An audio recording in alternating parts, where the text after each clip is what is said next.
Hello, everyone in the YouTube world. So I'm hoping that my mic is going to work. Yeah, it looks like it's working. I am coming on to talk a little bit about metabolic balance. It's usually why I come on live. And I'm talking about progress. So, first, let me introduce myself. I'm Sandy Cruz. I am a certified metabolic balance coach. I am also a registered holistic nutritionist, and I'm a podcast host of Sandy K Nutrition, Health and Lifestyle Queen podcast, available everywhere. And really, my podcast is all things alternative wellness, biohacking, and aging better. So, I'm coming on to talk a little bit about metabolic balance. It's been a while. I also did the program, and I'm going to start off by saying don't do the program unless you do a little bit of internal work first.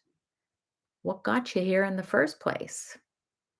Is it really, truly just menopause or midlife that's causing you to gain weight? Or is it just that your old habits no longer serve you or your body? You have to come to terms on what came, what got you here in the first place. And the reason I say this is because a lot of us make excuses. A lot of us have these limiting beliefs, and I'm one of them. Listen, I'm a practitioner and a podcast host, and my podcast, oh my God, we're almost at 3 years actually. But I did the same thing. I actually went to a spiritual hypnotist to help clear some of these limiting beliefs. I did a lot of internal work, a lot of reflection, a lot of journaling, a lot of walks in nature, a lot of that kind of stuff because I needed to figure out what got me here. And yeah, I'm a nutritionist. I eat whole, real foods, I eat clean. But I was eating the wrong foods, and I was also eating too often. I was also eating emotions, which is something that a lot of us do. And so I feel when you start, before you start a program like this, to do a little bit of internal reflection is always going to make you more successful. So I became certified in as a functional metabolic balance coach. And then I did the program myself in November. And boy, it all the weight, the fat, it literally just fell off me. And I actually have my newest study. So I only did it for the 4 weeks in November. Okay. So I did the first 2 days are the cleanse part. It's really, really important as a part of the program that you do a 2 day cleanse. It's taking magnesium citrate, it's pooping multiple times a day. But what that does is it prepares you for the program, for your meal plan that's created for you through blood work, your own blood work. Okay.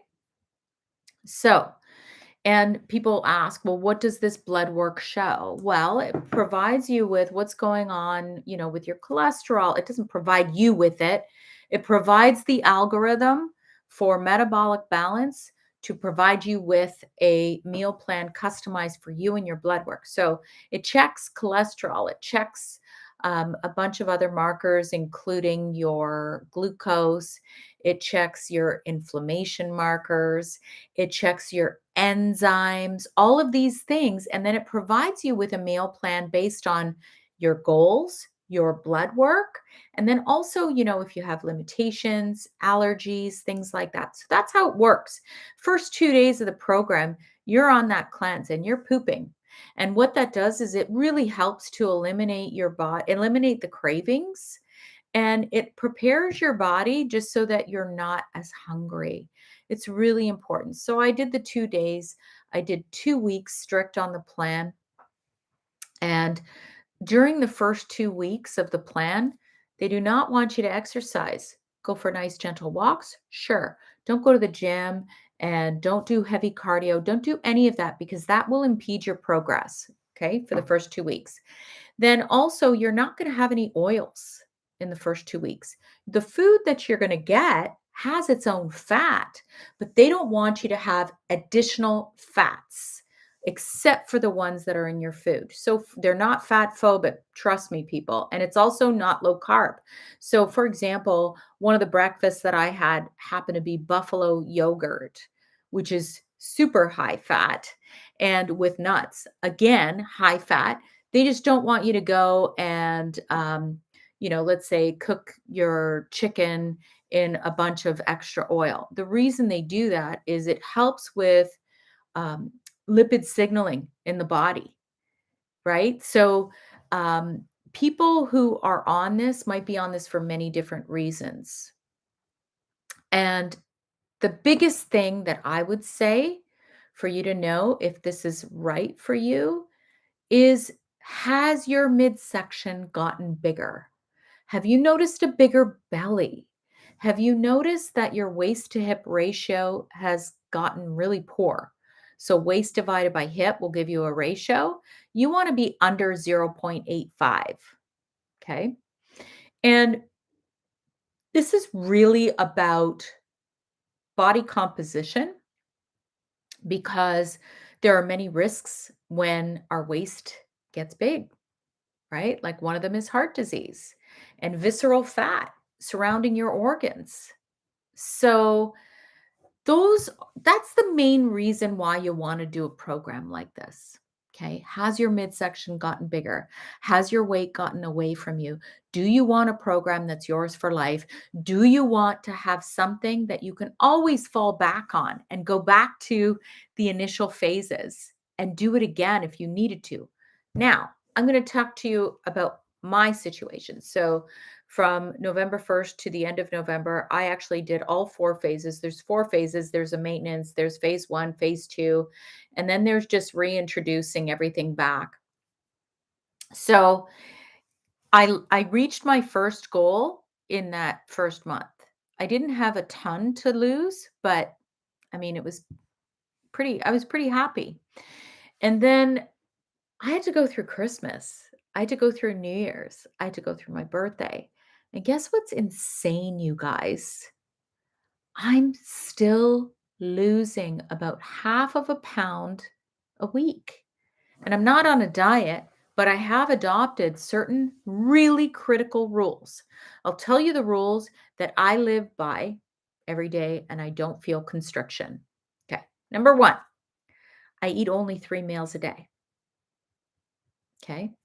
If I want dessert, I eat dessert right at the end of my meal, as opposed to waiting 2 hours and going and eating dessert. Okay.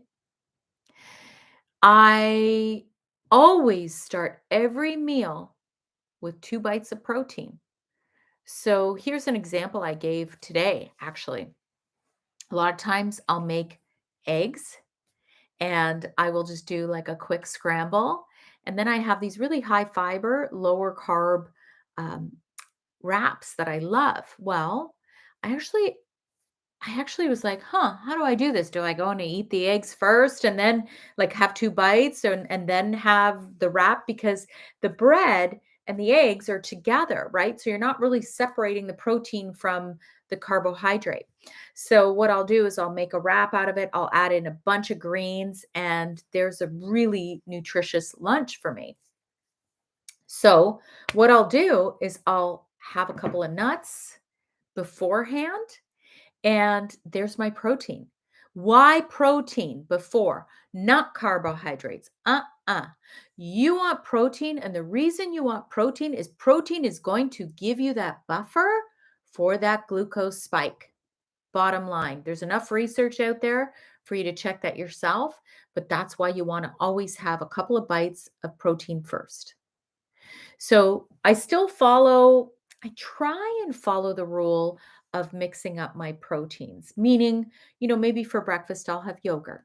For lunch, maybe I'll have eggs. And then for dinner, I'll have meat of some sort or poultry or whatever. So when you do that, you get the entire beautiful symphony of the amino acids from all the proteins that you're eating.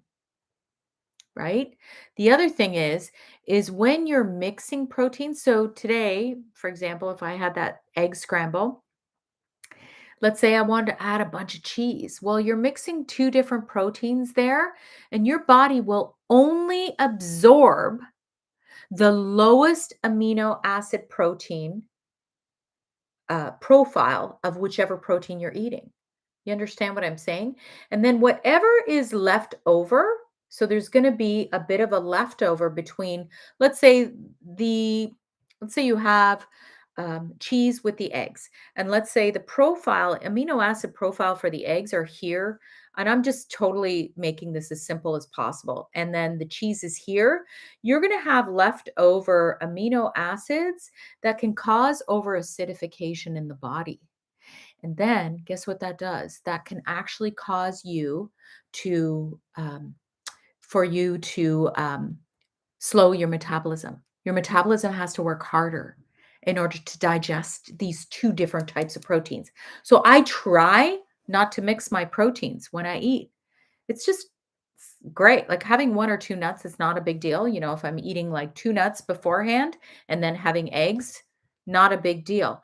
But I'm talking about people who will have multiple different types of protein in one meal. And here's the other thing. I recorded with a physician on this. He was talking about how when we protein load, we we need protein to build muscle as we age. Really, really important. However, if you're protein loading and over the age of 60, that's hard work on your kidneys. So, you know, it's kind of like you're damned if you do, you're damned if you don't. You need the protein, but you don't want too much. And how many are you mixing? And is there an over acidification going on in your body? It gets super, super scientifically complex. So, make it simple. So those are the things that I do. And now I'm going to give you my results. And we are now February 14th. Happy Valentine's Day for those of you who celebrate. So hang on a second.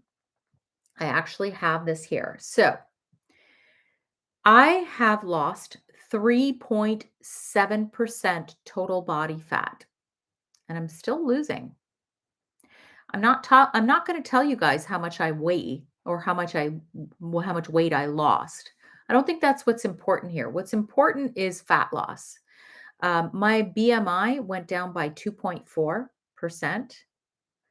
And here's what's really, really crazy. My bone mass is still on the higher, it's actually right on the cusp between average and above average. My muscle mass is actually high. It's actually high, you guys. I never lost any muscle during this. Okay. So the protein in my muscle, protein plays a vital role in the body as it builds and maintains muscles, organs, and other tissue. It's a little bit higher than standard, which is kind of nice, right? So those are my stats. I thought I would share. Oh, and by the way, my visceral fat was actually high when I started, and now I'm in the green. So I'm now in an acceptable range. And if you're wondering what scale I use, it's called a Renpho scale. I think I have a discount. I think it's Sandy K10, and Renpho is Renpho. It's a great scale. It really tells you a lot. So that's it. Now, I take one client a month because it is a lot of work and a lot of coaching. That includes 5 coaching sessions. I coach on supplementation. I coach on longevity supplements. I coach on metabolic balance. I coach on biohacking. I coach on aging better. So when you work with me, you kind of get a lot in those 5 sessions. And yeah, the cost to work with me is $1,400. There is no time limit per se because it depends on when we schedule the coaching sessions. You get the 5 coaching sessions, you get the support and the actual meal plan and the I hate to say the word diet, but the plan. The plan is yours forever. So that's it. If you do want to work with me, you can get on my wait list. My email is sandy@sandyknutrition.ca. You can find all of my information in the bio. You can send me a message. Follow me on Instagram. Follow me on TikTok, where I have a lot of different content there. And everything is relating to aging better. So happy Valentine's Day. I hope you all have an amazing what? Dinner. I guess it's almost dinner time. So have a great one. Bye.